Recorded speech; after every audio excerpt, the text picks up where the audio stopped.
Welcome everybody. We are going to call this meeting to order, 1 o'clock and the Wednesday, the February the 28th, 2024. We're here to discuss, review, and consider the proposed Mountain Overlay District ordinance. And for that, we're going to go into a public hearing. So at this time, I would entertain a motion from the board to go into a public hearing. So moved. Moved? Second. All in favor? Aye. Aye. Aye. All right, so in the hearing, let me go ahead and read the county rules for public hearings that we have. The signature sheet that I've already mentioned. Everybody who wants to testify or speak before the hearing body at the public hearing needs to sign in on those sheets that we have. Nobody is permitted to speak before the body until they've been recognized. Please, we just wait your turn for that so that we have an orderly meeting today, and we'll do our best to get everybody heard. All public hearing proceedings shall be recorded electronically, and all people shall speak clearly and loudly enough to make sure we can hear what you're saying. The clerk up here is taking notes, and we are recording audio today, correct? Is that right? We have audio recording going today.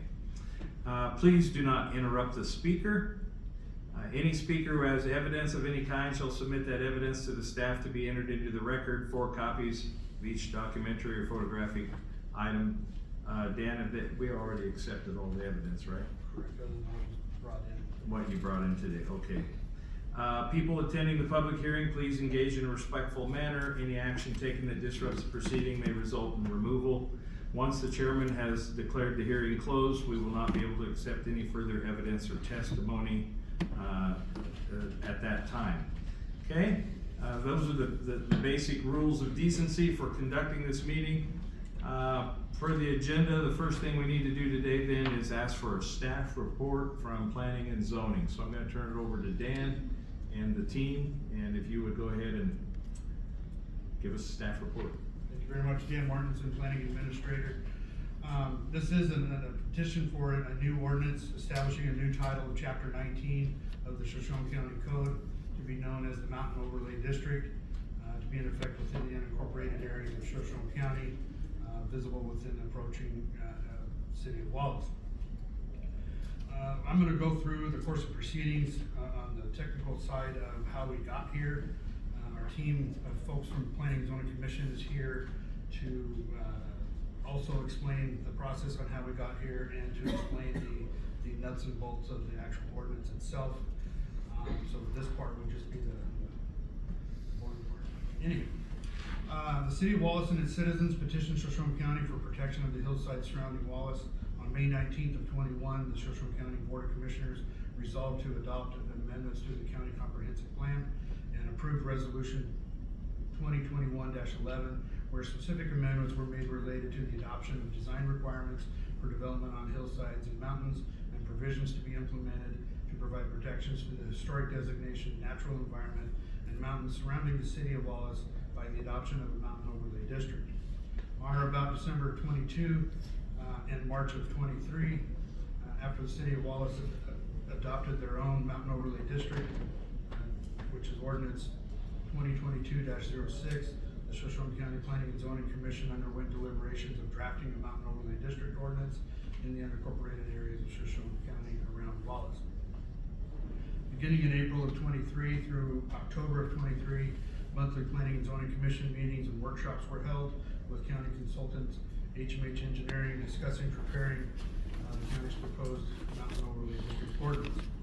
November 2nd of 23, a final draft of the mountain overlay district ordinance was presented to the Planning and Zoning Commission. The commission members reviewed the draft ordinance and deliberated and offered a motion to proceed with the next steps towards recommending the proposed ordinance to the county commissioners, which included setting up for hearing and going through the necessary steps. The motion was seconded and affirmed by unanimous vote. On November 14th, 2023, the draft ordinance was sent via email to the city of Wallace per the Area of City Impact Agreement. In accordance with the noticing requirements, the Planning Administration issued a notice of public hearing on the proposed ordinance and was published in the Shoshone News Press on December 19th of 23, December 26th of 23, and January 2nd of 24. On December 18th, 23, notification was sent via U.S. mail to affected property owners, and via US mail, email to political subdivisions providing services within the planning jurisdiction, including school districts. And on December 18th and 19th, 2023, sites were posted throughout the city of Wallace boundaries. The public hearing was scheduled with the Shoshone County Planning and Zoning Commission on January 4th, 2024. On January 4th, a public hearing was held before the Planning and Zoning Commission of Shoshone County. The administrator presented the application. Several members of the public were in attendance. 19 signed in, 3 public members provided testimony. The commission had no further questions of staff or public. The commission members then deliberated and offered a motion to approve the ordinance as written. The motion was seconded and affirmed by unanimous vote, resulting in an order of recommendation for approval. In accordance with noticing requirements, planning administration issued a notice of public hearing on this proposed ordinance and was published in the Shoshone News Press on February 9th, February 16th, and February 23 of 2024. On February 8th, a notification was sent via US mail to affected property owners, US mail and email to political subdivisions providing services within the planning jurisdiction, including school districts, and sites were posted throughout the city of Wallace boundaries. A public hearing was scheduled with the Shoshone County Commissioners on February 28th, 2024. Findings of fact in this proposal. The Shoshone County Planning and Zoning Commission developed and proposed a mountain overlay district ordinance based on the petition from the city of Wallace and its citizens, and a resolution approved by the Shoshone County Board of Commissioners, adopting amendments to the comprehensive plan related to the adoption of design requirements for mountain and hillside development and provisions to be implemented and provide protections to the historic designation of natural environment and mountains surrounding the city of Wallace by adoption of the mountain overlay district. Areas of city impact. On December 8th, 23, City of Wallace provided comments from Emma Stader. Apologize if I mispronounced that. Stader. You can say Marlo. Marlo. I got married. Planning and Zoning Historic Preservation Chair, complimenting the maps and the consistency and continuity between the proposed county MOD and the city's MOD, that inquired about jurisdictional authority, rules if a property fell both in the city and the county. County planning and staff responded indicating that it would depend on the location of the building, whose jurisdiction it fell under. And I would add on to that, we often have that issue. We have various properties that are kind of both half in the city and half in the county. And we just deal with it on where the actual location is and which jurisdiction is gonna do the permitting process. Additionally, on December 20th, 23, the city of Wallace provided comments from Michelle Biskiner, Wallace Council President, dated December 14th, indicating that the Wallace City Council unanimously voted in support of the county's mountain overlay district ordinance. The city's letter reiterated the intent adopting regulations to protect the mountains in view, as well as protecting public safety and infrastructure, citing significant threats from improper hillside development. Panhandle Health District was solicited in an email dated December 19th. Ryan Johnson indicated that PhD has no jurisdiction on zoning or district creation. It stated that PhD will regulate any wastewater generation to ensure it is going to an approved system. Pritchard Murray Volunteer Fire Department responded in an email dated December 19th from Assistant Chief DJ Kavanaugh from the Pritchard Murray Volunteer Fire Department, had concerns with verbiage in section 9-19-6B and provided a suggestion to have larger scale hillside discussions for the county.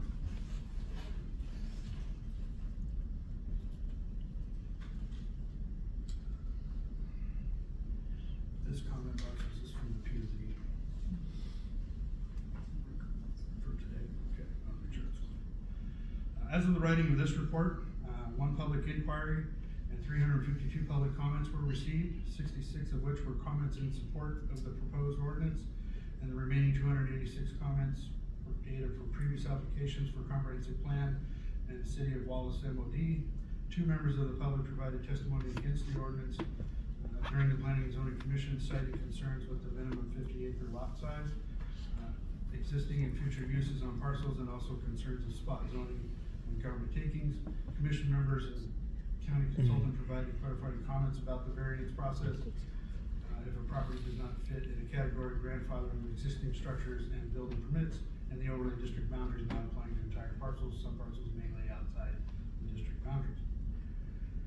Our staff report then lists the, at this point, I also going to, we've also received, since the notification of this one, support comments. They will be in the record as BOCC PC-1 through 54 in support. We received another comment on the way in that it appears to be in support, and it will go on the record as BOCC PC-55. We received one that appeared to be in neutral, and all of these are in your packet if you've had a chance to read. It'll be listed as BOCC PC 500, and then comments BOCC PC 1000 through 1006 were comments that were clearly in opposition. Those will be in the record. To continue with the staff report, the applicable legal standards listed here, the Idaho Code standards that the processes we go through for the recommendation and adoption, amendment, and repeal of the plan, the zoning ordinance. There's also requirements for actions by affected persons, like the noticing and meeting process, and then the approval denial process and the notice of meetings. We offer up a staff analysis. The proposed ordinance provides for adoption of design standards for mountain and hillside development and provisions to be implemented to provide protections to the historic designation, natural environment, and mountains surrounding the city of Wallace. Based on the review of the proposed ordinance, the city and agency responses and public comments, staff finds that all requirements and procedures have been met. We add into that staff report a recommendation from the Planning and Zoning Commission that recommended approval with a couple of corrections. We made those corrections. And then we put in a recommended motion, and for you to follow that when the time comes for that. From here, I will hand over the mic to Chase Sanborn, who's our president chair of the Planning and Zoning Commission, and he can elaborate a little more on how we got here, and then he can hand it off to Kirshner or Justin. Hello, I'm Chase Sanborn, chair of the Planning and Zoning Committee. Just a quick little starter to where we at.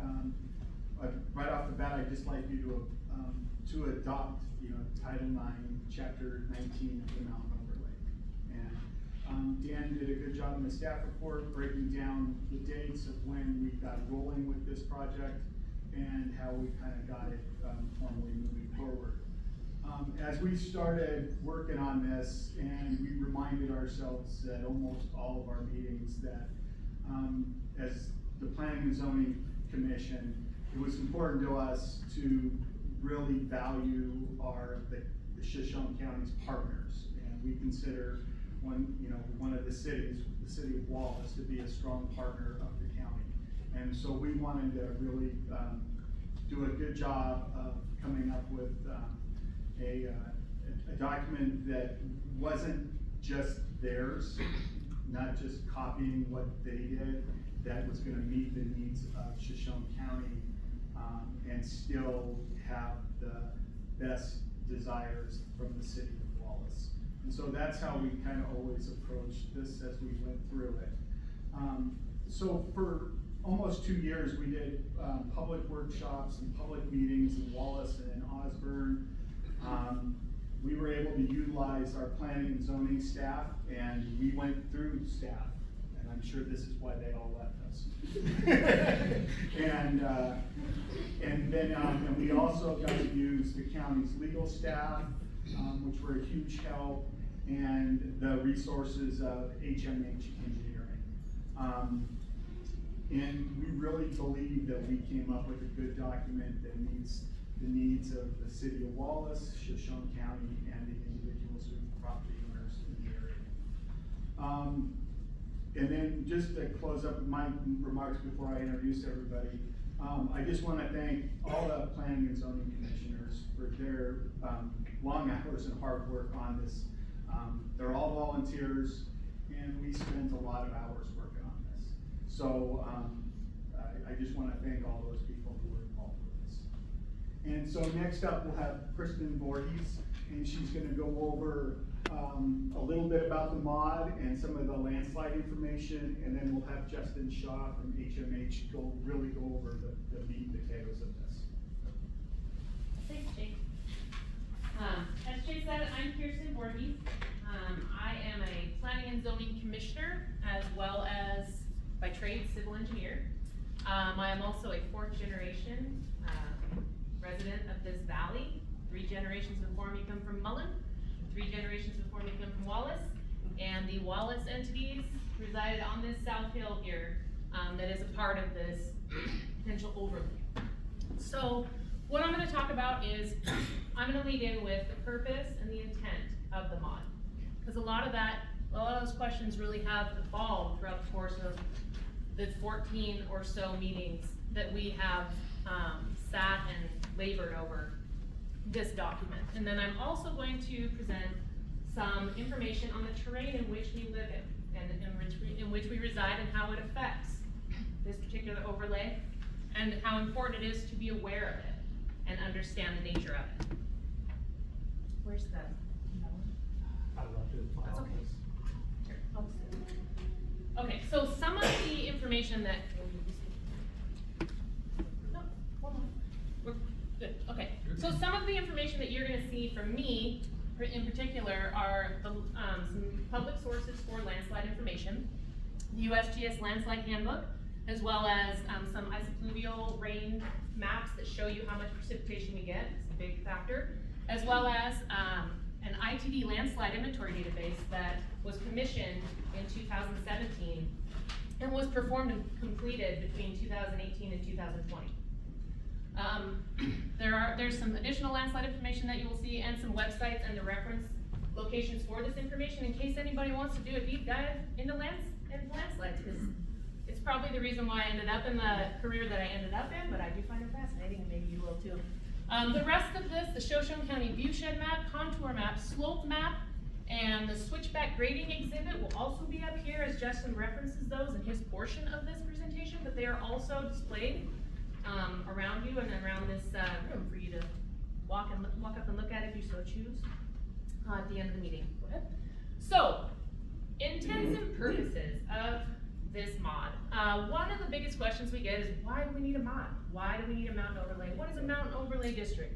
Well, before we get started, and let me just preface this with, you got your homework, I'm sure you looked through it. He and I are not gonna read things verbatim. You don't have to worry about that. There will be some sections that we do because it's important to hear it as well as read it. And this part is that portion. So the intent of the mountain overlay district, it is intended to preserve the natural beauty and integrity of the mountains surrounding the city of Wallace. Nearly every structure in the city is federally protected on the National Register of Historic Places, and the city of Wallace is recognized as a historic site by Shoshone County. The intent of this chapter is to closely regulate structural and other development on hillside visible from within and approaching the city of Wallace. This chapter is not intended to apply to lands or hillsides within Shoshone County that are outside of the city of Wallace viewshed. I'm gonna read that part again, because that is a big question that we get, and there's a lot of attention to this part. This chapter is not intended to apply to lands or hillsides within Shoshone County that are outside the city of Wallace viewshed. This is geared towards the city of Wallace in itself. Shoshone County is directed by its comprehensive plan and this chapter to protect the natural environment surrounding the city of Wallace and closely regulate development through the adoption of the mountain overlay zone. The design review standards of this chapter and any conditions or approvals shall be used to ensure any site alteration will be limited in bulk, design, and use of materials to minimize site disturbance. And I ran out of it on here. And visibility from the city of Wallace. This chapter shall be read as a whole and construed to effectuate its purposes and the intents of this chapter. So the intention is to protect the integrity of the view shed of this city, as well as the stability of the terrain that we are surrounded by. The purpose of the mod is to preserve the scenic beauty, to maintain slope stability and soil structure, to prevent visible scarring of hillsides by cuts and fills or access roads, to ensure accessibility by emergency vehicles on hillsides, to prevent unsafe conditions for access, circulation and road maintenance and unwarranted problems associated therewith on the hillsides and mountainous areas, to maintain water quality and prevent deterioration due to sedimentation or inadequately performing septic systems, to reduce development in areas with elevated wildfire risk, to protect hillside and mountainous areas functioning as essential wildlife habitat, and to carry out the provisions contained in the Shoshone County Comprehensive Plan. So, I don't think that the idea behind saving the aesthetics of this area is really a hard one to understand. People love to live in beautiful places. I don't think that part of the mountain overlay is hard to comprehend and to understand the motivation for it. Whether it's the people who've lived here for over a century for that reason, or the people who have moved here because of the way this place looks, that part makes a lot of sense in wanting to keep its integrity. But the part I want to talk to you about at this point is the nature of the terrain in which we live and in which this building resides. And two of the main sources of information that I'm going to say and that I'm going to share with you, as I stated on the previous slide, is the Landslide Handbook by the USGS, which is a huge and wonderful source, and this report commissioned by ITD. Go ahead, Dan. So landslides are often caused by gravity, right? But often it's slope saturation by water. Water tends to cause a lot of landslides. Intense rainfall, we got that. Snow melt, we got that, it's happening right now. Changes in groundwater levels, surface water level changes along rivers and banks that undercut slopes. We have a river valley, we have that. In addition, we have debris flows and mud flows that occur when destabilization occurs. Steep wildfire burn slopes are often prone to landslide, and we live in an area that unfortunately is wildfire possible, and you will find that more insurance companies are finding it very hard to insure entities that live in these places because of that, because of the realization that wildfire is a thing, it does happen, and from that comes ramifications of debris flow, mud flow, flooding, and landslides. And this particular figure, it's in Puerto Rico. There was intense waterfall, intense rainfall, and then building on this slope, in addition to a broken pipe, saturated it from underneath, and failure occurred. So gravity, water, and steep slopes are the combination that tends to lead itself in nature to landslides. Go ahead, Dan. But in addition to that, it's human factors. And as we progress into lands that are previously untouched, we tend to cause these factors to occur. Populations are expanding into new land and creating new neighborhoods, towns, and cities. This is happening here. We understand why people come here. It's beautiful, it's wonderful, but a lot of the safer places to develop have been done. And so they tend to progress upward into areas that might be a little bit more dangerous and a lot more, and require a lot more thought and methodical approach to development. It's not a situation necessarily as people move here or as people like me continue to proliferate generations after generation, we have to find room for them too. And so growth is inevitable, but smart growth, intelligent, methodical, engineered growth is necessary in landscapes like ours that are prone to these types of occurrences. Landslides may also occur in once stable areas due to other human activities like irrigation, lawn watering, drainage of reservoirs, or creation of them. And my favorite part of this, which isn't highlighted, and I think Justin and I are probably a little biased, but new construction on landslide-prone land can be improved through proper engineering. We definitely love to see that. It takes having the right approach and professionals and licensed people to evaluate these types of developments in order to see that they are done properly and don't put people who are well established, especially here for over a century, at risk. Go ahead. There are ways to flag if you are landslide prone. These are a few of them. It's teeny tiny, I don't expect you to see them. It's in here if you want to find it out. And often agencies such as yours will have a task force who monitor these types of things keep track of them, make sure that you're watching for the signs of possible potential failures. But some of them are, you know, excessive tilting and cracking with concrete floors and foundations, or telephone poles that start to creep, or fence lines that start to creep, or undulating pavement, dips and humps in the pavement. These are things that are pretty common in this old town and are pretty common on the South Hill as well. So there are already signs of the fact that gravity is doing what gravity do. And we have to maintain definitely a vigilance of that as we proceed forward with growth. Go ahead. These are some of the pictures out of this particular handbook of ground cracks, of sidewalks coming off of foundations and separating from houses, of foundations cracking. Go ahead. These are from here. This is on the South Hill. This is a retaining wall that is continually started to tip toward the house. Debris starts to roll down once that's compromised. Rocks start to tumble, especially more rain and snow and saturation of it occurs. This one is just a constant, you know, a lot of the people who grew up on the South Hill like I did for the first 25 years of my life know that you have to continually maintain these things because they're continually moving, and it's a job, it's a constant job, and it's something you understand when you own land there, but it's also something you don't want exacerbated by additional growth that was not planned out and thought through. This particular, oh, we'll go back, because this one in the middle. I walked by that one 1,000 times. That's on my way to my old house at 420 West Pearl, and when I started as a kid, this wall was here. And over the course of 25 years, we kind of had bets on when it was going to fall down based on the winter and how bad it was. But then the city of Wallace went and put a K-rail there and ruined our bet, so I don't even know who would have won that one. Go ahead.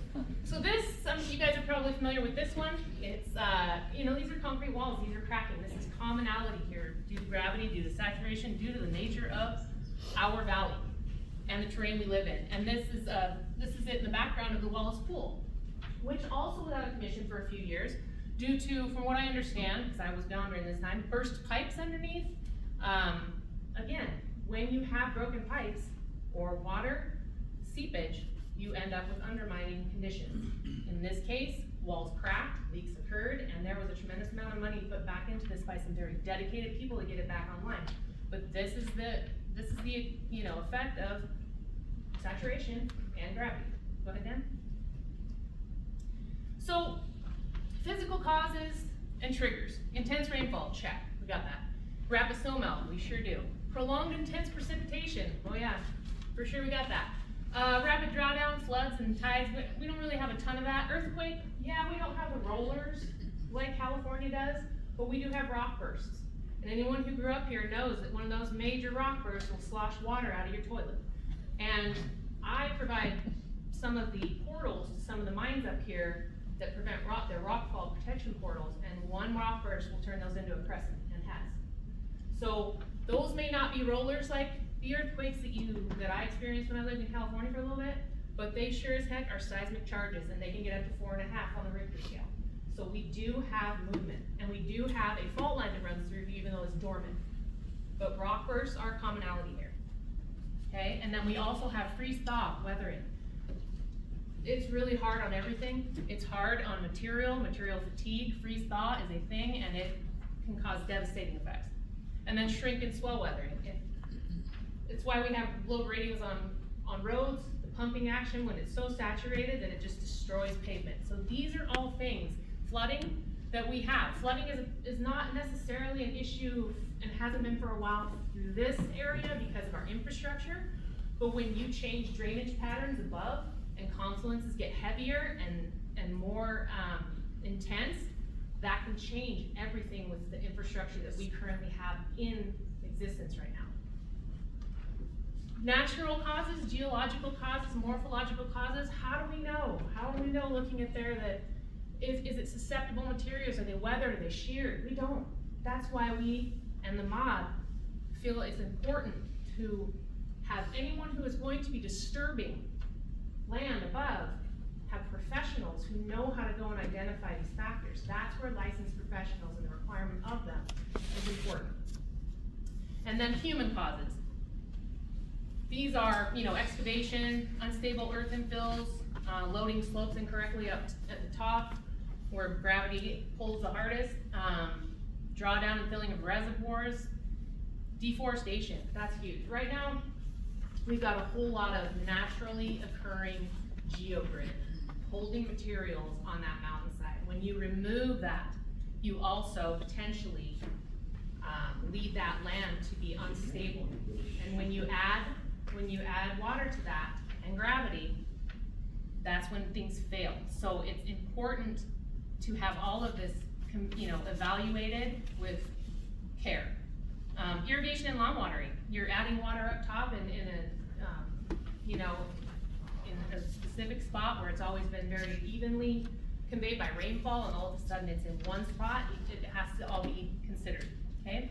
And artificial vibration, anyone who's done any kind of grading, even if it's your own driveway and you've had heavy, like a skid steer, the vibration from one of those can shake window panes. And so destabilized earth with that kind of vibration can really cause issues as well. Go ahead. So the ITD, because of landslide issues in this state, because of the nature of our terrain, they began suffering some serious budgetary issues with the cost of repairing landslide. So they wanted to get out in front of it and start to prepare to prioritize and prevent them if they could. And part of that is now analyzing the terrain and also all sorts of different other factors, whether it's rainfall or slope stability, whatnot. We are up here in northern thrust belt. Go ahead.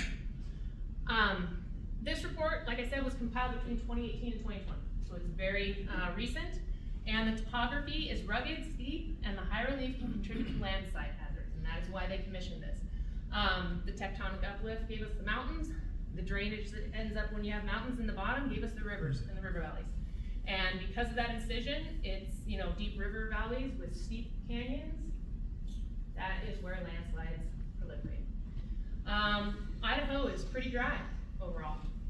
Less than 10 inches a year, mostly arid, except where we live, which can get up to 60 inches a year in the mountainous areas. And the landslides, like I said, they cost billions a year. ITD, District 1, which is where we reside, there were 15 landslides documented in 2017. 7 of them partially closed the road. Total emergency cost near $1 million. And then the permanent cost of just 2 of them was in the range of $3.7 million.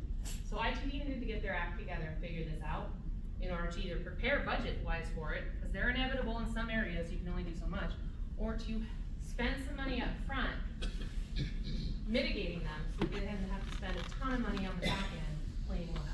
Go ahead. Thank you, Dan. So here's the ice fluvio I spoke of. This is a rainfall map. As you can see, dry, dry, dry, except where we are. We are one of the wettest places in the inland Northwest. Go ahead. So District 1, just to reiterate, here's the how it's classified: glaciolactostream deposits. I don't know, it doesn't mean much to anybody really, except for the fact that many landslides occur on steep slopes formed by road cuts and river incisions, which seems like common sense. Go ahead. So, contributing geomorphological criteria. It's easy. It's slope angle, it's slope aspect, and it's the topography of the elevation. So, anything 10% or lower tends to be non-slip. Beyond that, it starts to get a lot more tricky when you're developing and or traversing this kind of landscape. And so, slope angle is one of the most important factors. The greater the slope angle, the higher the risk. Slope aspect, what's that? Well, slope aspect is, where is that slope in relation to the sun? Because one side of your valley might get way more sun and be dry and be more stable, and the other might continue to be saturated because it falls in the shadow. The South Hill itself falls in the shadow, and anyone who grew up on the South Hill, as I did, knows that at least one spot in your yard is dead until like August because it had snow piles sitting on it until late June. It never melted because it simply did not get sun until then. And that leads to a tremendous amount of hydrostatic pressure that's just sitting around all the time and isn't drying out. Additional landslide information. This is where we are. People are migrating in this country, and quite a few of them are coming here. And quite a few of us are making more of us here. And so, as world populations continue, To expand, they're increasingly vulnerable to landslide hazards. They tend to move to new lands that might have been deemed too hazardous in the past, but are now the only areas that remain for growing population. This is the most important part and the reason why we proceeded with this mod. Poor or non-existent land use policies allow building and other construction to take place on land that might be better left to agriculture, open space parks, or uses other than for dwellings, other buildings and structures. Communities often are not prepared to regulate unsafe building practices and may not have legitimate political means or the expertise to do so. The mod was made to be proactive in this. It is not a reactive situation, it is a proactive situation. We don't want to be a community that are unprepared and cannot regulate safety for our constituents and for our taxpayers and our residents, our children, our old people. We want to get out in front of this and set the tone for future generations to have a safe, well thought out place to live and to continue to grow. And we can't do that if we don't put things in place with a plan in action. And Kootenai County is a perfect example of growth for the sake of growth without a thought of infrastructure. And now on the back end, as you try to retrofit infrastructure to catch up with growth, you pay tremendous amounts of money to do things the only way you can versus the best way you should have had you planned it from the get-go. So this is Shoshone County trying to get out in front of this as trends bring people here and people buy land sight unseen and come and want to do stuff with it. We have to have an idea of how that's going to be done and how it will be done safely. Okay, go ahead. So anyone who wants to do the deep dive on landscapes or on landslides, here you go. This is all you'll ever want to know about it. It's fascinating. I highly recommend it. If you can't get to sleep at night, this is for you. Okay, insomniacs, hit this stuff hard. From here, Justin's going to take you, he's going to slog through the rest of this thing, and he is going to tell you how these exhibits evolved, how we came to develop them, what they're for, and yeah, take it away, Justin. Do it. I'm not sure what y'all did this week after two civil engineers in a row. It's usually a punishment. Justin Shaw, HMH Engineering. I'm here with Tyler Cooper. He is our planner. I'm civil engineer. I've been working with Shoshone County for, I want to say, 6 years now, since I've been in the area. We started working on this a little while ago. I love maps. They are so descriptive. They give you so much information, and so we're really stoked to put together a lot of maps for us to look at and to start making decisions on. So that was one of the first things they tasked me with. So what we have here is how we put together the view shed. And you guys may remember my very first concept of the view shed was huge. And then we got to a commissioner meeting, we're looking at a P&Z meeting, like, Justin, you went way outside, you're going over peaks and valleys. So we got Tyler to help us out. We went to every intersection within the city of Wallace, stood in the intersection and took pictures all the way around so we could get a true representation of what you can see within the city of Wallace. We didn't want to go to buildings, we didn't want to elevate, but as you're coming to the city of Wallace, what do you see? And so we got to see Wallace from several different angles that way and check out a whole bunch of stuff. But this gave us the view shed. So we went out here and we took those pictures, we looked at what they were looking at. I have a contour map I'll show you later, but that contour map helped guide our visuals. And basically from anywhere in the city, this is what you can see outside of the city. And so this dark gray area here, city of Wallace boundary, the view shed is bordered in black, thick black, so you can see where the view shed map is. And we started getting fancy. We started putting colors based on parcel size, ownership, to give an idea of the affected parcels out there. Public property over 50 acres is in yellow, private over 50 is in red, and then public over or between 10 and 50 is green, private between 10 and 50 is blue. Everything less than 10 acres we didn't shade. And so it just kind of gives you an idea of the parcels that you're affecting throughout the whole area. Danny, the next one for me, please. Here we have a contour map. So the state of Idaho, along with several other entities, has specifically FEMA has done a pretty good job of flying LiDAR for the entire state or for chunks of the state. Specifically, they started up north. And so what that is, it's light detection and ranging. They just have a plane to get elevations. What's cool about Shoshone County is they've done 1 meter LiDAR for the whole county. It's really heavy information, but you can get very good topographic, elevation, horizontal information out of it. So we use that to create some contour maps to get an idea of what we're looking at. You can see down here, when you're in Wallace, you're about 2,800 elevation, 2,800 feet. When you get to the peaks, you're getting about 2,000 feet higher in some instances. And what I like about contour maps, it's kind of tough to tell when you're this zoomed out, but as the contours get tighter, your steepest slope, let's say over a shorter distance, you're going up in elevation. So that's what you're seeing around here. You have consistently steep slopes basically around Wallace everywhere you look. Which, I mean, we can all get out here and see that we have really steep slopes. Next one for me, Dan. And then we want to go with a slope map. So on an engineering side, when you can design something, we call it 4-to-1, 25%. What that means is that you are building on a relatively flattish area. It doesn't need a lot of extra work. When you tip over that 25% slope, and that would be if you walk 4 feet straight in front of you and come up 1 foot, would be that 25%, that 4-to-1 slope. Once you get above that, you start having geotechnical foundation concerns. That's when you start seeing your slope instabilities. So what you see here in yellow, this is all the areas that are flat. That's all the areas that are below 25% slope. Everything in red is greater than 25%. You'll see when you start getting up some of these peaks, they flatten off 25% before they start diving back down. But it gives you an idea of the type of land that we're looking at in this area. In most instances, when you get above that 4-to-1, you have to get it engineered to make sure your foundations are going to sit right, that you're not disturbing earth. A lot of times you're driving pile, you're doing something like that to make sure you're shoring in and holding it in place.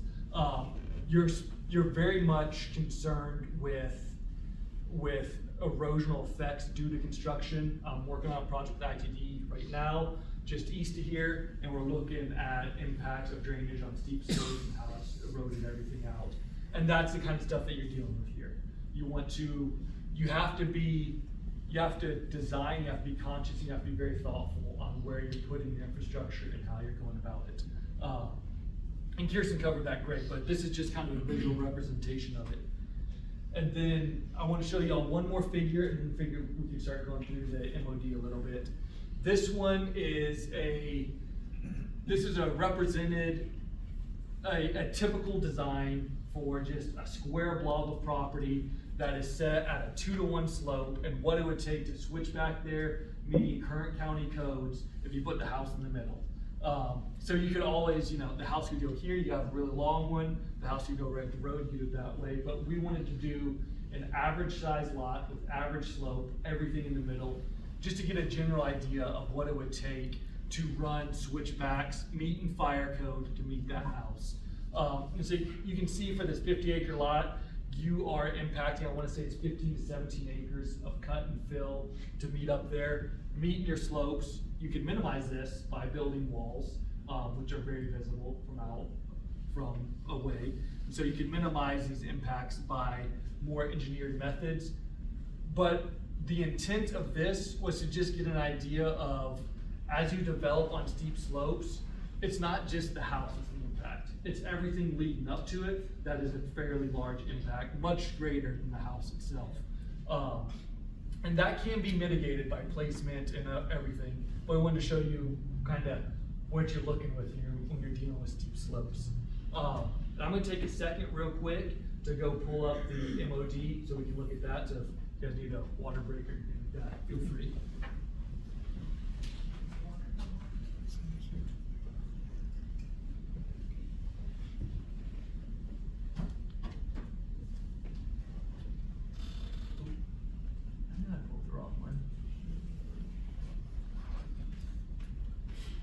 There we go. Okay. So this is not going to be a read of everything, but I wanted to hit a few highlights. Kirsten hit the intent of it, the big thing. And one thing I like to think of every time we left a meeting, I'm driving back to Coeur d'Alene, it's usually after night, or after sunset, so it's dark, and you start driving, you drive over 4th of July, and you start hitting into Kootenai County, or you start hitting in close to Coeur d'Alene, and you look up, and you just see lights and buildings, and lights and buildings, and lights and buildings all the way around you. And it really stuck out to me that we were seeing that every day when we left, and here we're trying to preserve the natural beauty, and it's getting a little bit ruined further to the west of us. And it just, I don't know, the meetings that we'd have here and seeing it and actually like, oh, that's the things that we're trying to have, to build more efficiently, to build within the landscape. It's something that I really enjoyed seeing. So Kirsten talked about the purpose. We're gonna start going through some of this a little bit more, and see if I can get my email to quit showing up, but maybe not. You guys need to email me, I'll apparently stay up the whole time. So how we establish a district, we talk about the establishment of it and that an MOD permit is required. My training that I came up in civil engineering was a lot to do with water resources, hydraulics, and floodplains. And I've always kind of thought of this as a little bit of a flood development permit as well. You're developing in areas that are viewed as less safe or need additional information than you are in the easy lands, right? Like when you're in a floodplain, there's chances of flooding, you've got soft ground, that kind of stuff. That's always how I've kind of viewed the MOD as well, is these are areas that require further analysis and further investigation to be properly built and to have development within. So that was 19.2. We get to 19.3, the base density is we put it at 1 resident dwelling per 50 acres. We went back and forth on this quite a bit, trying to find an area, a base density that really made sense for what we were going for. I felt this was the best one, the 1 dwelling unit per 50 acres. I bet you we had 3 to 4 meetings going over different areas.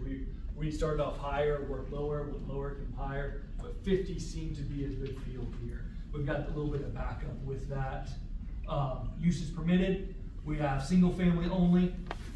The intent of that is so you don't have somebody coming up and doing giant commercial developments, which would have a difficult time fitting within the steep slopes and being somewhat of a hidden development, working into the fabric of that area.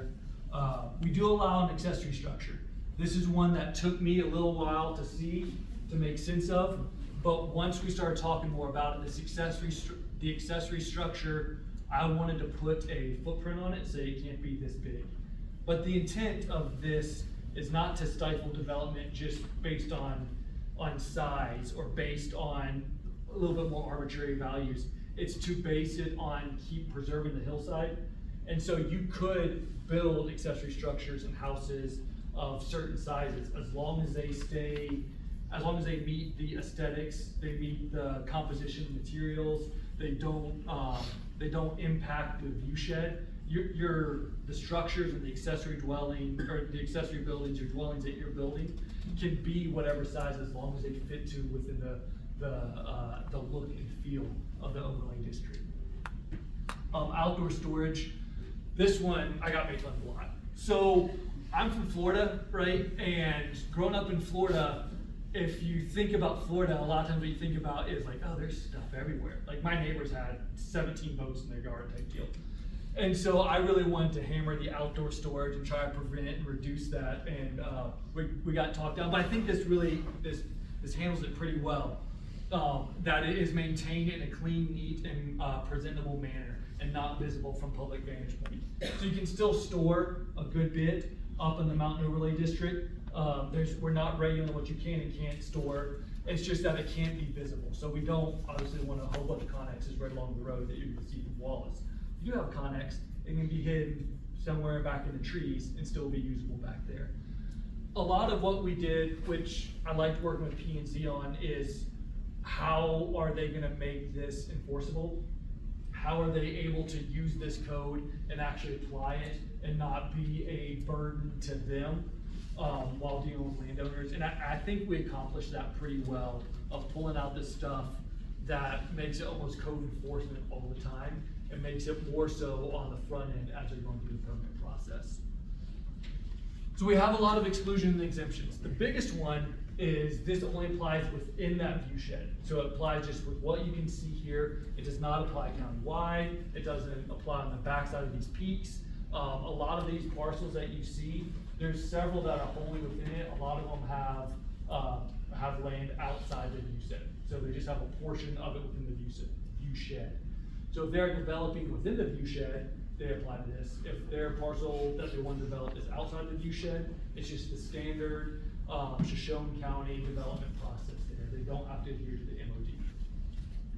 So exemptions, fire breaks, and then we also talk about they can work with P&Z to see if they meet the MOD requirements, but a couple of them that we really like to talk about is unless the intent is to circumvent the MOD, they can develop and have roads used for logging purposes. We didn't want to invalidate IDL, let people be able to still log up there. That is regulated by the state, not by the county. Current valid permits for platted buildings that are already approved, those are good to go. They just have to be worked with planning and zoning. Locations of unbuilt platted roads, also good. Incidental planting and transplanting of vegetation by hand tools. That's a big one by the hand tools portion, because as you start getting equipment on these steep slopes, if it's done in more of a haphazard way, you can really start removing some sediment, having some erosion, having some impacts. Again, maintenance, repair, and improvement of any existing building or structure, as long as those improvements meet the intent of the hillside. So we don't want you going up there and making a mirrored wall house. Big deal. We want it to be something that meets the color aesthetics, that doesn't have a ton of reflectivity, that works within there. We also have the subdivision exclusion. So these are for subdivisions that are platted before adoption of the MOD. And it goes through a whole process here. I want to say it's 9, I have to remember how many points it is, but it gives you a line by line how you would address that with planning and zoning on a subdivision that has already been platted. And so the permit procedure. Overall, this permit is very similar to other overlay districts. It's similar to development within most sensitive areas. You have to address certain things that P&Z is going to go through.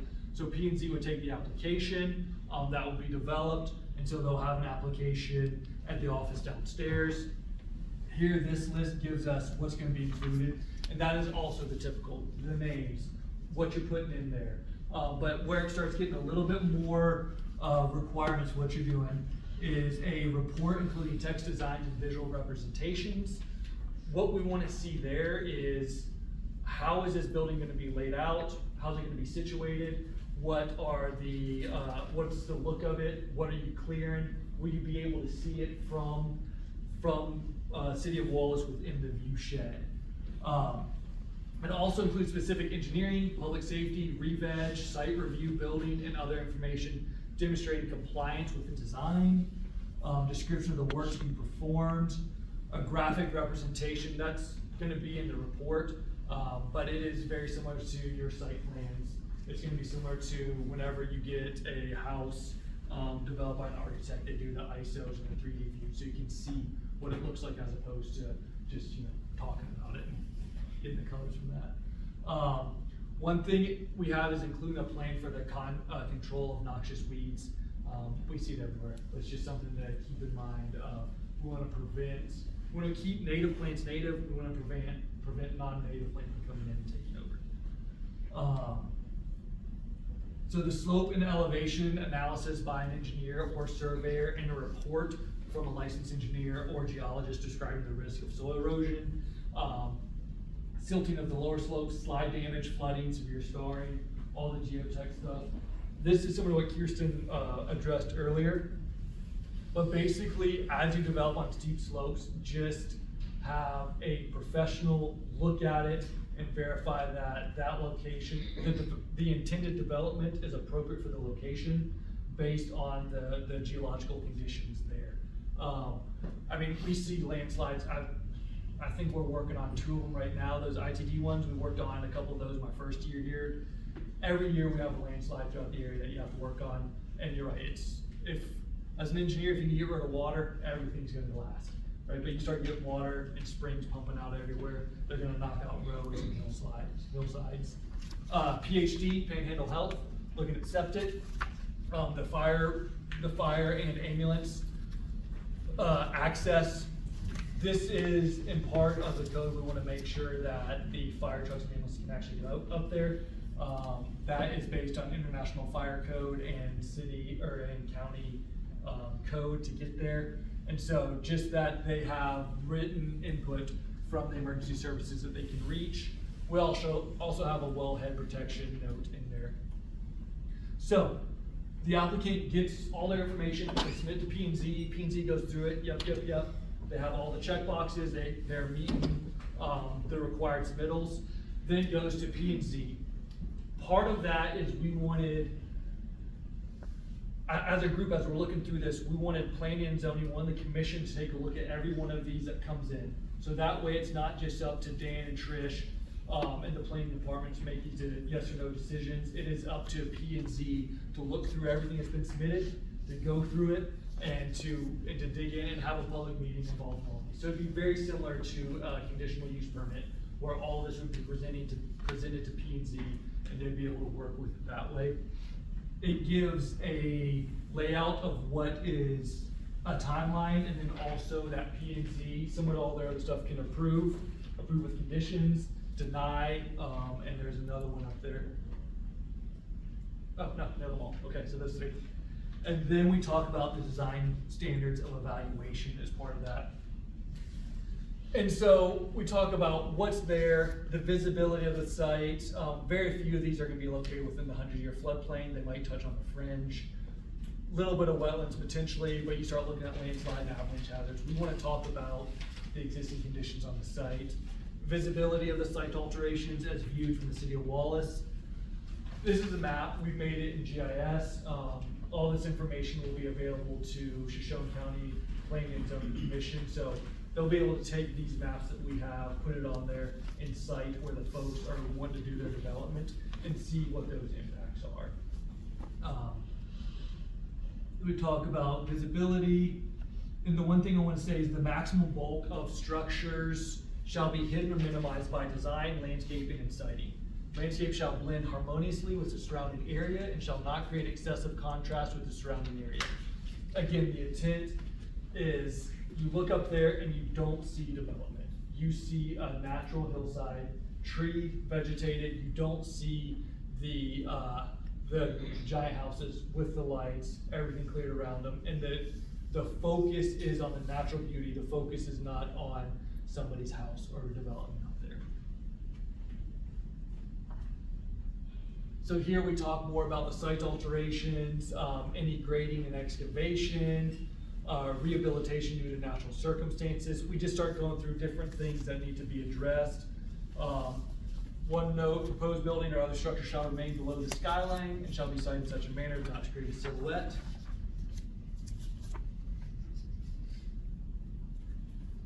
And we have more notes about the slopes. All the proposed development shall align with the natural terrain as best as possible. That's typically why we switch back, so we can use the grades to get up there, and that'd be similar to this, but switchbacking in this sense would take a little bit more thought and development to maintain vegetation, to maintain the tree cover, to keep it from being noted. We have a note in here that all utilities shall be underground. Native or native compatible vegetation shall be preserved. This is one of my favorite ones. I learned a new word on this one. Exterior building materials shall be of non-reflective materials. That's great in theory, but how do you gauge what is reflective and non-reflective, right? And so we're trying to figure something out, and then Tyler showed us the albedo, and so to give you an overall view, it's just a measure of reflectivity. And then typically a forest, I want to say, is a 0.15, which translates to 15% reflective. For this one, we're saying a 0.3, 30% reflective. So it's a little bit more reflective than natural vegetation. Every every material that you work with is gonna have the ability to get you an albedo. And so it is a standard process you come together. Every siding and roofing manufacturer already has this. The majority of windows already have this. So this is something that you can be found as you're sourcing your materials and siding your materials. We have that all outdoor lighting shall comply with current code. And then as part of this, and I'll show you guys here in a little bit, we have a little bit more in depth about the lighting. Basically, we don't want a bunch of uplighting. We don't want projecting lighting. We want downcast lighting and lighting that is not obtrusive to everybody around that you're gonna see everywhere. Construction has to comply with it. Noting that you just have to work with other agencies, potential contaminant sources. And here we get into the standard, what P&Z can do with their conditions. They can have providing financial guarantees, which I think is always a great idea, because we've all seen half-developed areas that then just stay half-developed in perpetuity until somebody sells it. As part of the conditions, the P&Z can modify the site. They can provide design modifications to avoid undue scarring, contaminant sources, further mitigation. And here we get into the expiration of the permit. You basically have a year. We also have an emergency MOD permit procedure. The idea there is if you have a piece of property that has been hit by a wildfire or landslide, how you can work with planning and zoning to repair that in the meantime, so you're not having to go through the whole emergency process in an emergency. And then review and decision. So with this, like every conditional use permit goes through P&Z. They issue a ruling. If the applicant does not like the ruling, it can be appealed to the commissioners and then put on, then come before y'all for review. And so we just have a note there about that. I have a couple maps here, which we've already talked about. I want to get to the lighting code. And so we have a whole description on lighting code. This will be also available at P&Z. And it just talks about what you're looking like. So no light emitted above the horizontal plane, shall be downcast and fully shielded. Just a way to minimize light pollution. I have a couple exhibits there that we're talking about. So those are the big things.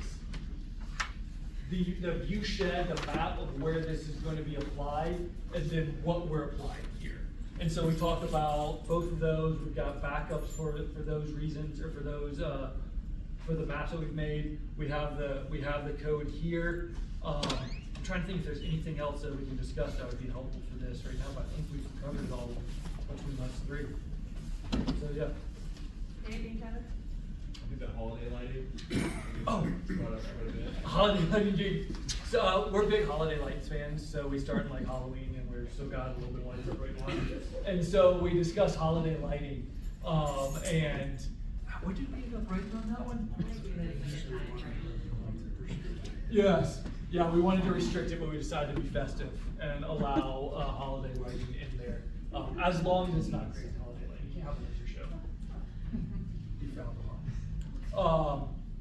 So that ends our presentation. We have exhibits. We have additional information. If you'd like to dive in further, be happy to. Dan, anything further? Nothing from me, unless you have questions for me on procedure or how we got here. Any procedural questions for the commission? Okay. Do we have anybody here representing City of Wallace that wanted this, as not residents, but the actual city government, Wallace, today? We don't? Okay. I think the city has already submitted letters in support of both city council and the planning commission. Yes, thank you. Okay, all written, we've received the written testimony. So I think we're to the part where we would talk about splitting into three groups. Testimony by supporters of the MOD, testimony by neutrals, and testimony by opponents. I'm just looking at the math here. We have over 40 applicants to speak today. So we're gonna have to limit that to 2 minutes for a person. I will go with the supporters first. So if you're speaking on behalf of, in support of the MOD, then we'll call on you first. With 40-some people speaking, I would just ask you to all think about the crowd. If you're number 40 and they've already said all of your points, you might just get up and share your name and that you agree with everything that's been said and not have to restate everything. So just be respectful of the crowd on that and be respectful of the time, because we want everybody who wants a chance to speak, but we may not need to hear the same exact speech over and over. So feel free to get up, share your name, and just share that you agree with what's already been said today. I'm just going to go in the order that they're on this sheet and start with the folks that listed themselves in support of. And bear with me as I try to read through the names. Some of them are written over the top of by other folks, but it looks like the first person I have here is Don Deal. Is that correct? Don, go ahead and come on up front, and Sydney will be our official timer today, and no pressure, no pressure. 2 minutes. My name's Don Deal. I live up on 622 Pearl Street. I've been here for 22 years. And I'd like to start by saying I'm not anti-development. I support anybody that starts a business here and will support them. But I did have concerns about basically things that are already shared here, the water, the snow runoff and things like that. And that's why I support this ordinance. Thank you. Thank you very much, Don. And I've already messed up here. I'm misreading a couple names. Julie Magnuson. Is that correct, Julie? That's correct. Okay, if you go ahead and share with us. I chose not to speak, but I am in support. You chose not to speak, but you're in support. Thank you, Julie. Thank you. Next would be Kelly Levine, it looks like. I choose not to speak, and I'm in support. And you're in support. Thank you very much. All right.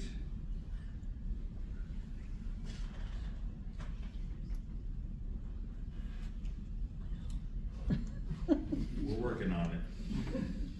Some of them, other people wrote over the top of other names, so we just got 1103 East Pearl.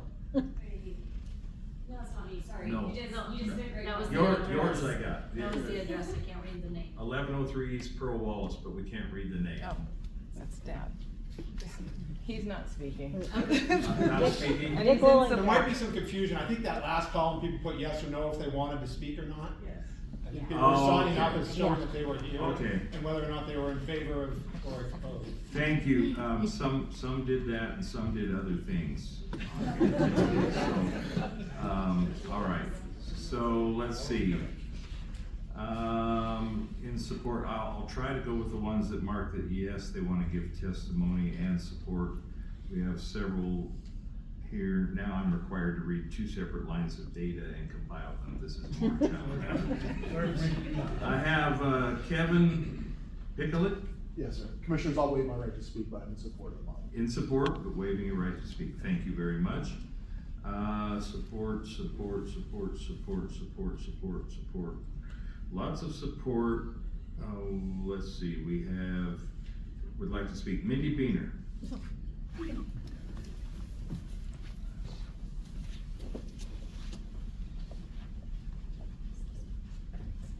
Mindy Beaner, 876 Burke Road. First of all, I'd like to thank Planning and Zoning for their time that they've put into this, the commission. Mind-blowing, the stuff that you've gone through. I drove into Coeur d'Alene today and made mental note of how Coeur d'Alene is going to come back if you guys accept this and start trying to work off of this plan for their area, because coming into Coeur d'Alene around the lake is getting terrible looking. And the third thing is, I wish that we had had this prior. I live up Burke Road, just outside of Wallace, so this I know is just depending on Wallace area, but I wish we would have had it prior to the gravel company coming in and taking the top of the mountain off and putting roads all over the place that now make my view of Burke Road area awful looking, and it looks like a bomb has gone off. Wallace doesn't need that on the top.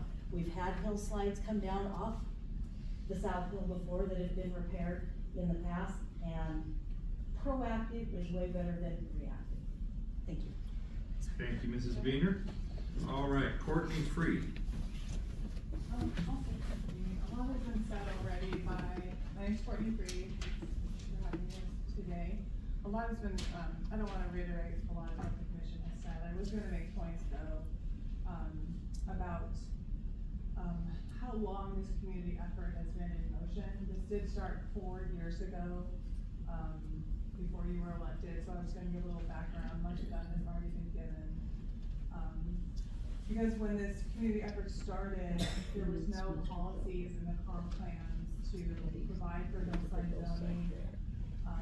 It was necessary to amend the comprehensive plans of both the city and the county. That process required multiple hearings and workshops over a 2-year period in 2020 and 2021.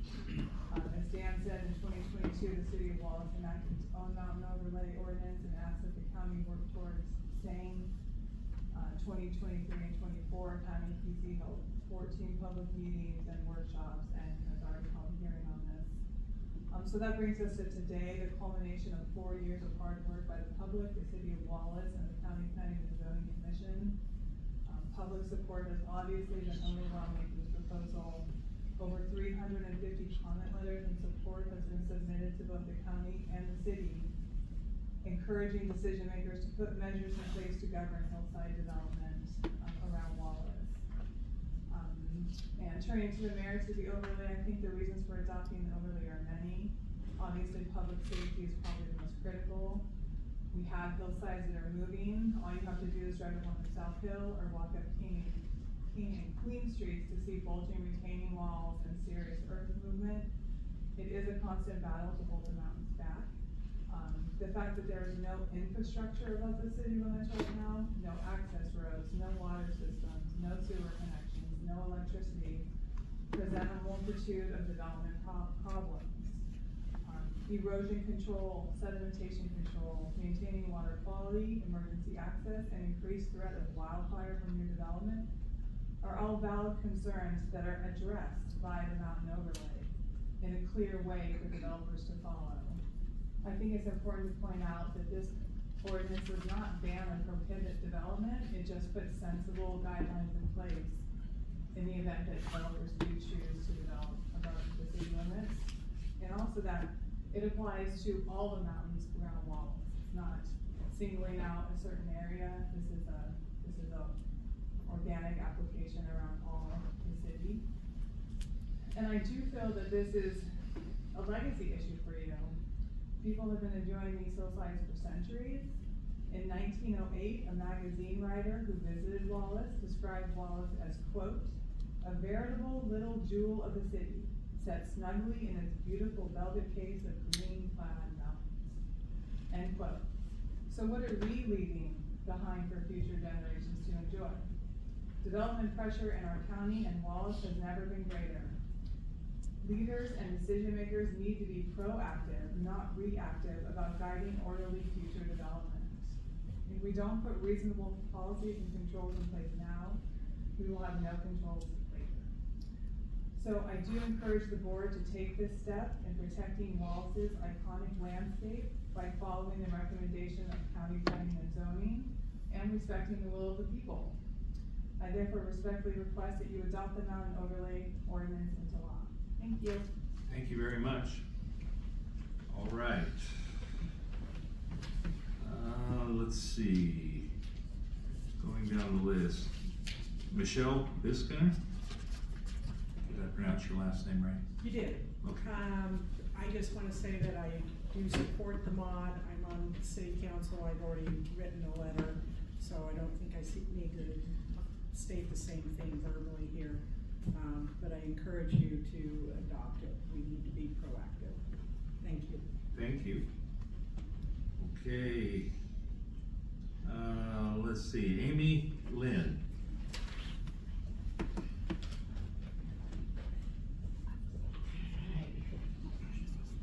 My name is Amy Lynn. I live at 112 King Street in Wallace. I'm a proud third-generation Wallace resident. In fact, I, like many Iowans, am proud and independent. I don't endorse government overreach or control. However, I bought a house in a historic town. In fact, the last town to be listed on America's National Register of Historic Places. What does that mean? Historic districts strive to preserve the visual qualities and ambiance of the past. They are also eligible to receive grants through the Historic Preservation Fund, as well as other funding opportunities. It also means stricter guidelines for remodeling existing buildings or constructing new ones. But we all know this.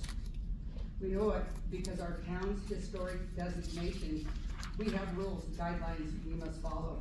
I can't dig a hole deeper than 18 inches in my front yard without calling Panhandle Health to see if my dirt is hot. I have to follow rules about fences, exterior changes, types and styles of windows I use. This is the price we all pay for living in a historic town.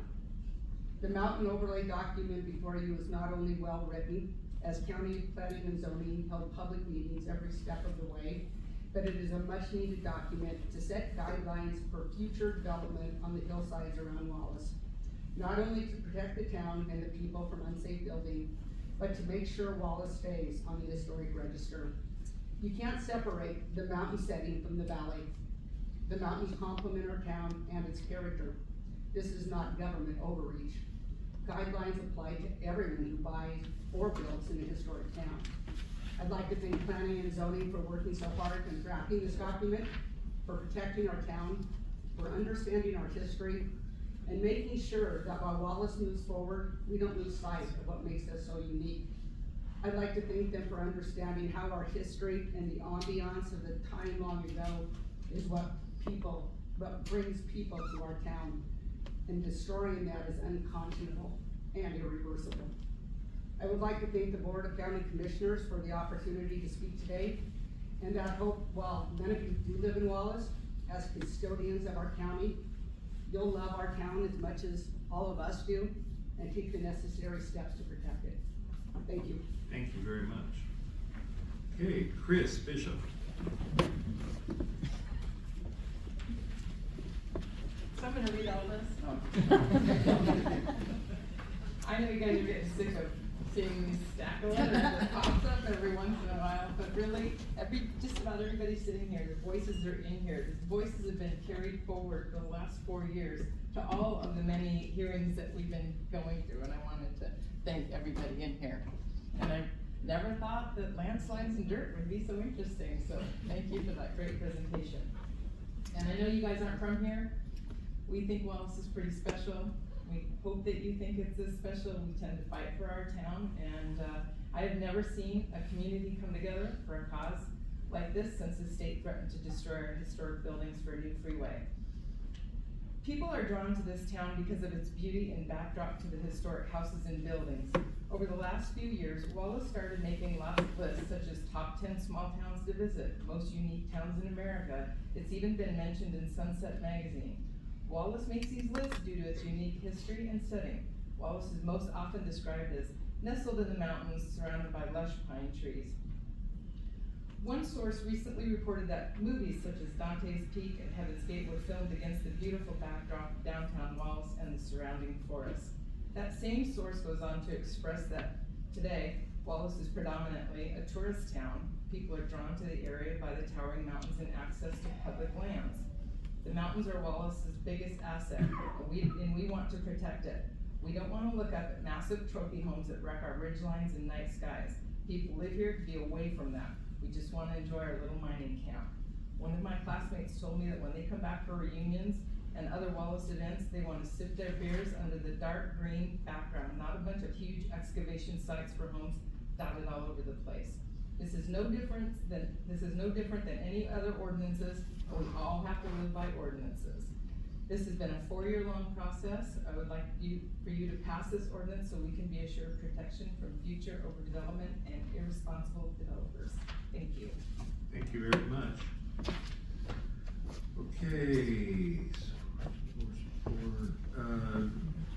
just double checking, I can't quite read the line. George Pratt, did you want to speak? No, but I do support everything that we're talking positively about. Okay, thank you very much.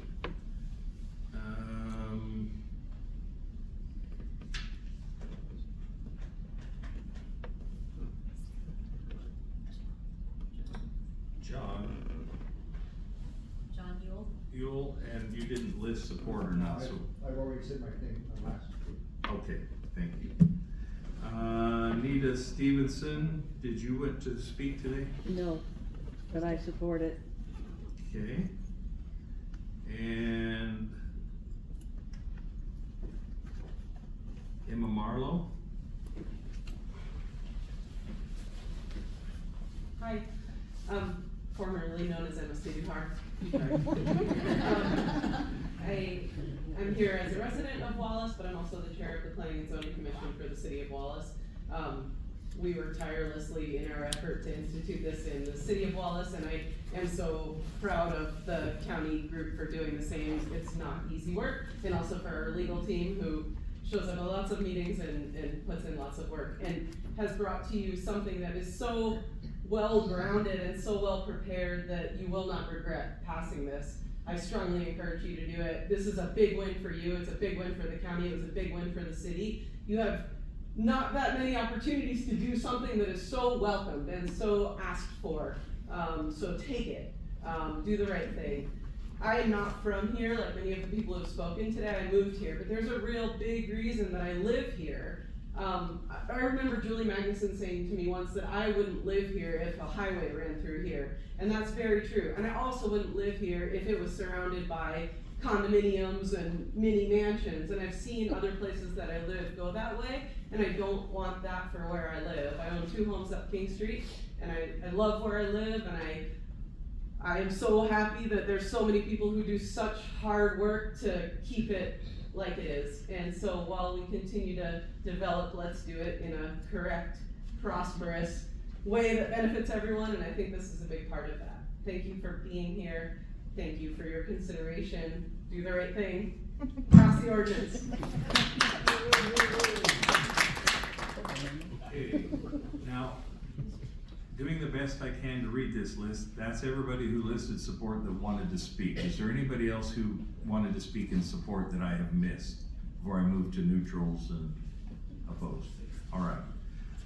Okay, so we move to folks on the neutral side. If I can find, let's see, but doesn't want to speak. Okay, neutral. Doesn't want to speak.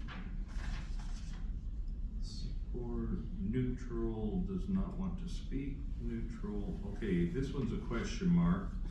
Pastor Fleming, did you want to? No, okay, doesn't want to speak. And support, neutral, no. Support.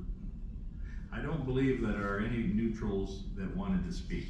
If you are neutral and you want to speak, would you go ahead and approach the microphone?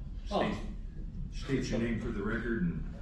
Yeah, I'm Brett Madison with Stimson Lumber Company. I'm the Idaho manager, and we've got some land on there, as you can see, but I just want to give the board and everybody and the neighbors. We're currently putting under excuse me for a minute, a conservation easement for all of Idaho on all our land. So what that is we're gonna put our land, 132,000 acres under conservation. We're in the process of doing that right now. Filing it with Washington DC, and that'll be coming out over the next couple of years. And what that does is it takes all our land and takes it out of development. It keeps it So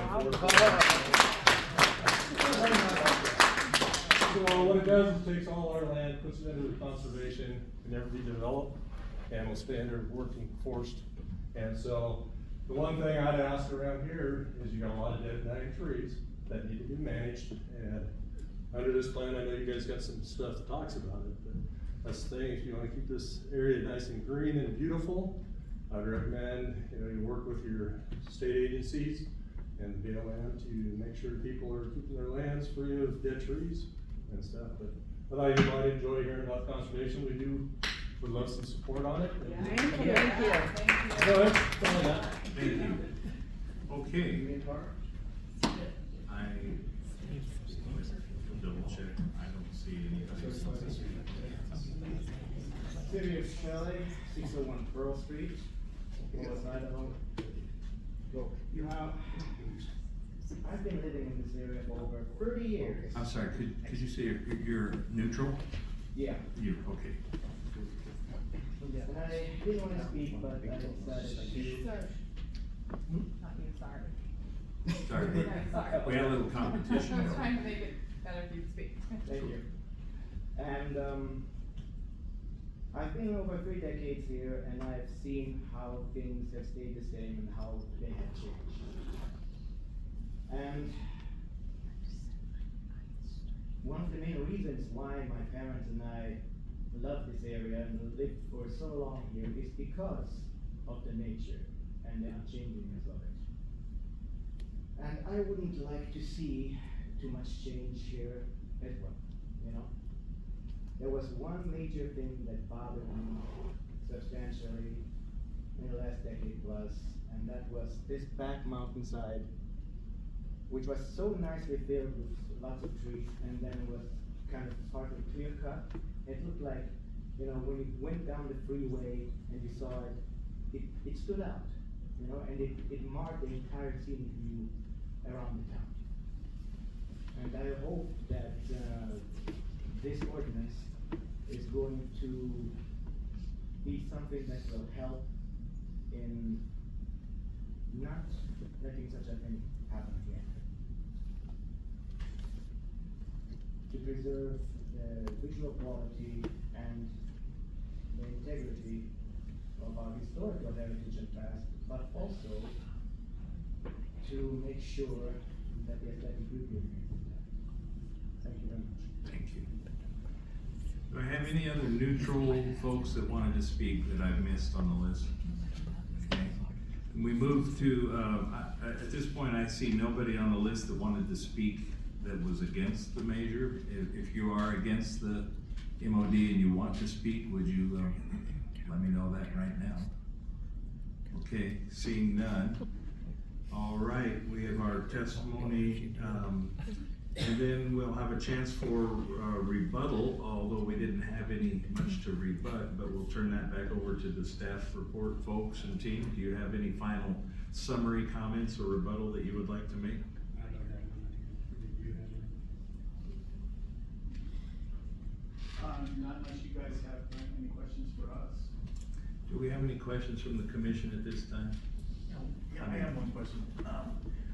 Where did you come up with the 50 acres for one house? And what was, the city of Wallace's acre, per house per acre? Go ahead. Okay, so this one caused a lot of back and forth with planning and zoning, and it was over the course of 2 or 3 meetings that and these are hours long meetings, where we debated the value. It's in Blaine County, it's 150 acres, and while we use that as a boilerplate, because it's been a successful overlay in this state that's supported through up to the Supreme Court, we also had to look at those and evaluate it and fit it to where we are, not where Blaine County is. And so we began to evaluate the size of the lots up there, the acreage, the parcels, etc. And we came to the point where we knew that 150 was too much, but we also knew that the 10 that Wallace had was too little, because Wallace lots are much smaller and more compact. And so once we started to look at excavation and the road cutting that it would take to achieve and traverse this land, we decided that in order to mitigate this disturbance and destabilization, it shouldn't be at 150, but it also should be more than 10. And once Justin put together the exhibit, it made it very clear that 50 was probably the range that we very much needed to be in order to safely develop and plan. That's pretty much it. We looked at, like you were saying, we looked at the average lot size. We looked at what we felt based on that 50 acre square and how much impact would go with that. We felt like that was about the maximum amount of impact you could have and still adequately minimize visual disturbances. As you get greater than that, the feeling being that you are putting so much infrastructure in to get to that portion that you wouldn't be able to realistically create a development that meets the county code. Okay, thank you. Okay. Are there any other questions? questions from the board at this time? Any questions at this time? Any other questions of the board before we move into deliberation? Not at this point. All right. Then at this point, I would entertain a motion to close the public hearing and enter into deliberation. So moved.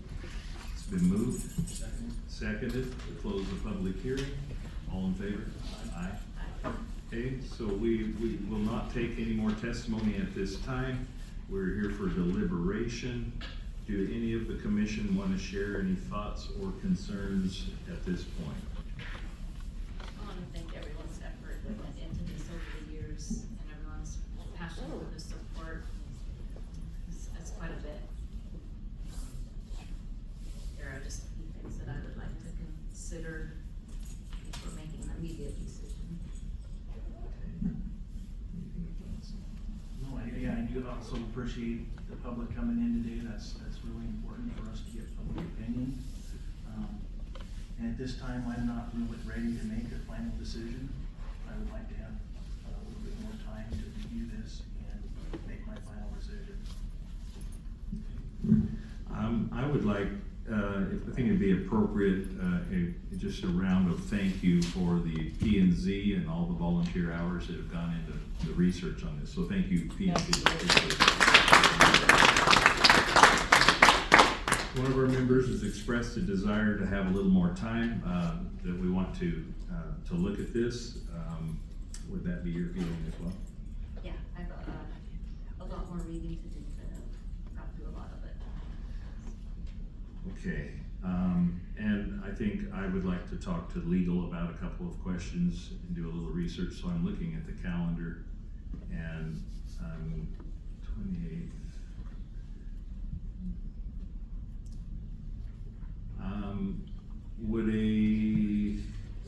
I would entertain a motion that we table the final decision for 2 weeks, which would put it on the 13th of March. That at that time, that should give us, I think, sufficient time to do our research and come back with a final answer. Yes. Entertain a motion for that. So moved. It's been moved. Second. Second. I just wanted to know if the district Okay, so we won't be able to do that in this room, but that would give us 2 weeks to ask our questions of legal and everybody else that we want to talk to and come back. And if, at that point, if we are looking at any major changes, then we would have to probably re-advertise and do another public hearing. But if we're just looking at a yes/no decision, that should suffice. So did I have a motion for that? Okay, and second. Any discussion? Okay, all in favor? Aye. Okay, that motion passes. So on the 13th, in 2 weeks, we will either issue a final decision or we will advertise for another public hearing if there are significant changes in this thing. So thank you for letting us hear your thoughts today, and thank you for all the emails.